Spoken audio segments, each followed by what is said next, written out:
Good afternoon. I am Missy Bender, President of the Plano ISD Board of Trustees. Noting that a quorum is present, I will call this special called meeting of the Plano ISD Board of Trustees to order at 5:30 p.m. on August 21, 2018 in the Plano ISD Administration Building.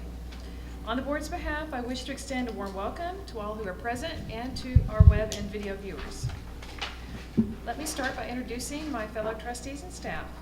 Seated to my left are Sarah Bonzer, Superintendent of Schools, Dr. Teresa Williams, Chief Operating Officer, and in just a moment, Nancy Humphrey, Board Secretary, will join us. Trustee Tammy Richards will not be joining us during the special called meeting. Seated to my right are Board Vice President Dr. Yoram Solomon, Trustee David Stolley, Trustee Jerry Chambers, Trustee Angela Powell, and Executive Assistant to the Superintendent Board of Trustees, Sharon Nowak.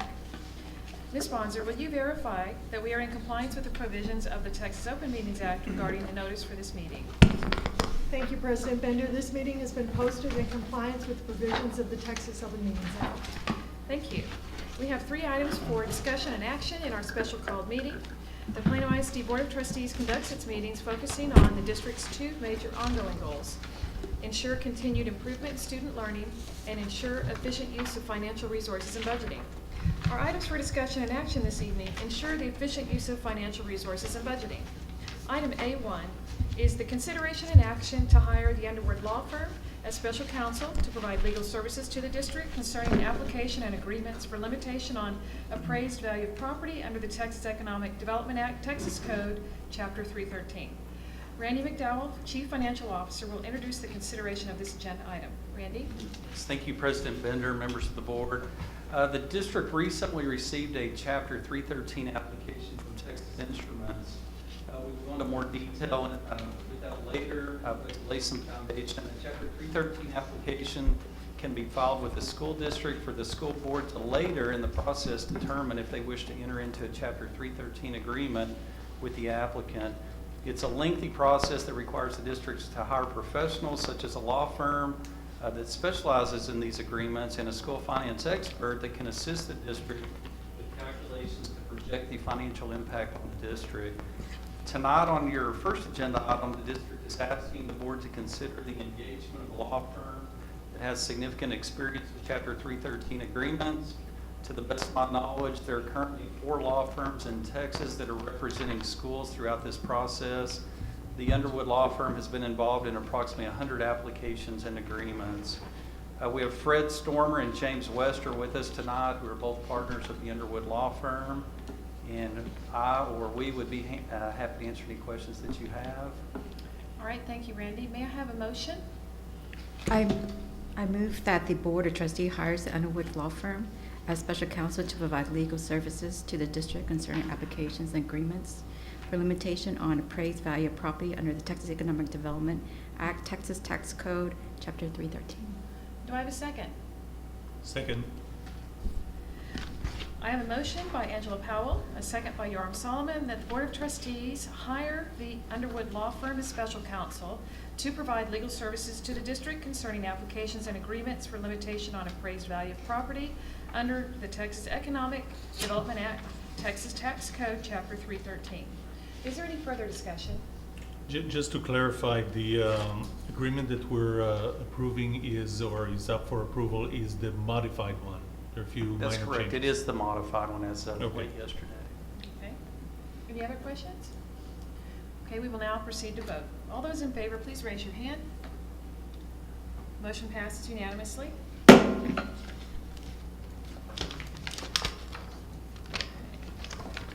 Item 2 is discussion and possible action to now retain consultants to assist the district in assessing an application for appraised value limitation on qualified property. Again, we welcome Randy to introduce this agenda item. Yes, the district is asking the board to consider the engagement of a school finance firm to assist the district in the financial analysis of the Chapter 313 application. Mo Casey has been working on Chapter 313 agreements since their inception in 2001 as a result of House Bill 1200 in the 77th legislative session. To the best of my knowledge, they are one of only a few firms that represent school districts on Chapter 313 agreements. Dan Casey, who is a partner with Mo Casey, is here tonight as well.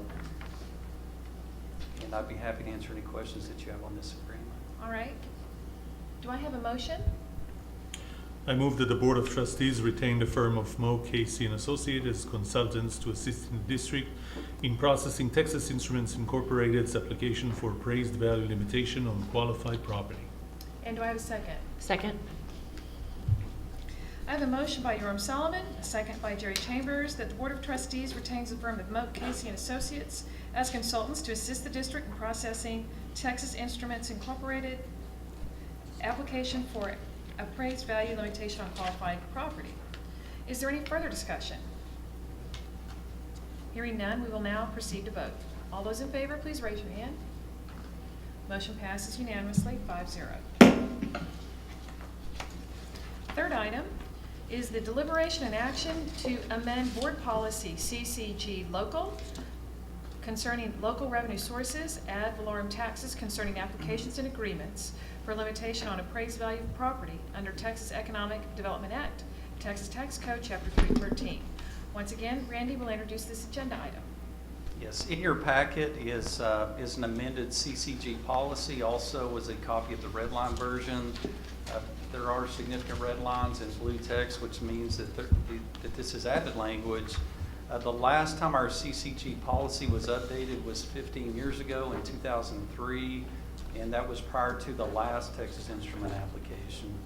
This is not a policy that TASB typically updates, and so it's really one that a district has to update prior to, if it's been a while, entering into or accepting an application on a new 313.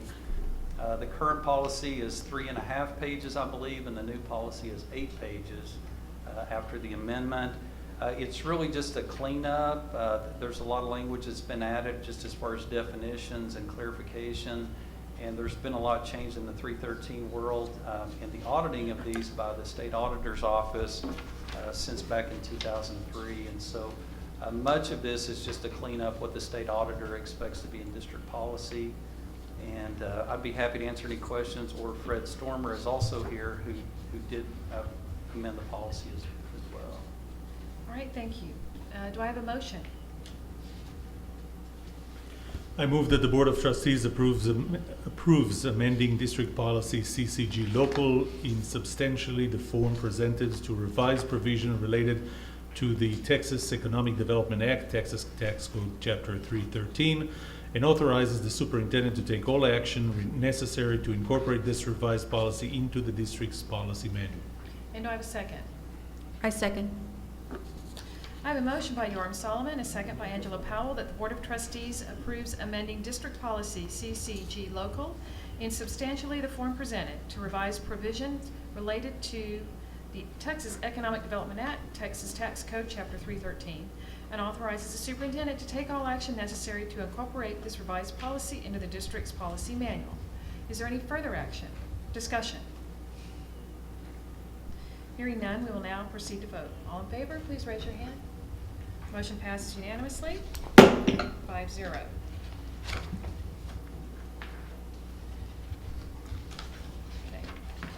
The next item on our agenda is closed session, and I will entertain a motion from the board to adjourn to closed session. I move that the Board of Trustees adjourns to closed session. And do I have a second? Second. I have a motion by Jerry Chambers, a second by Yoram Solomon, that the Board of Trustees adjourns to closed session. All in favor, please raise your hand. Motion passes unanimously.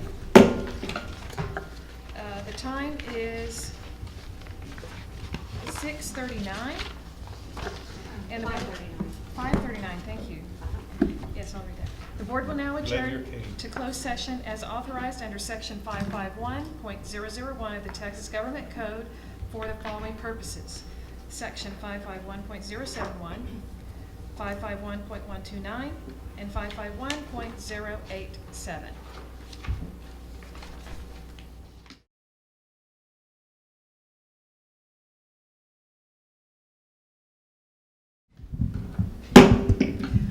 In accordance with Chapter 551 of the Texas Government Code, any action arising from discussions in a closed session must be taken in an open session.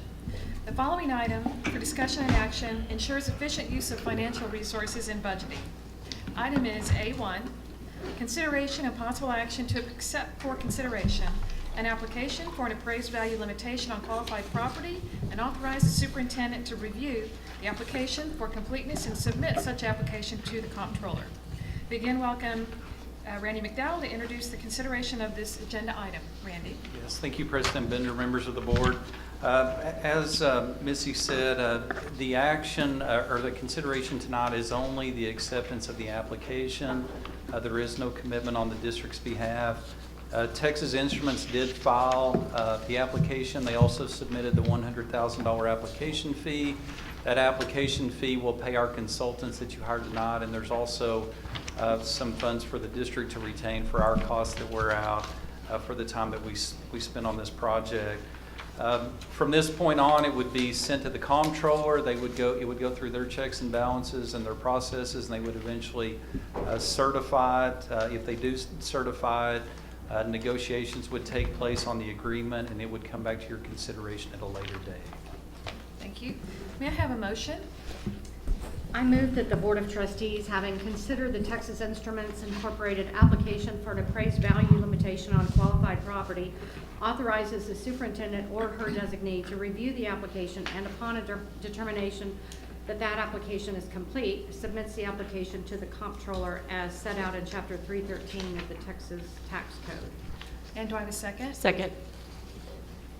I have a motion by Nancy Humphrey, a second by Jerry Chambers, that the Board of Trustees, having considered the Texas Instruments Incorporated application for an appraised value limitation on qualified property, authorizes the superintendent or her designee to review the application and upon a determination that such application is complete, submit the application to the comptroller as set out in Chapter 313 of the Texas Tax Code. Is there any further discussion? Although Trustee Tammy Richards is not present at this time, she has filed the proper conflict of interest disclosure forms with the district as required by law and board policy, and she will abstain from all further participation regarding Texas Instruments tax value limitation application due to her husband's employment with Texas Instruments. We will now proceed to vote. All those in favor, please raise your hand. Motion passes unanimously, 6-0. If there's no further business before the board, this meeting will be adjourned, and the time is 6:42 p.m.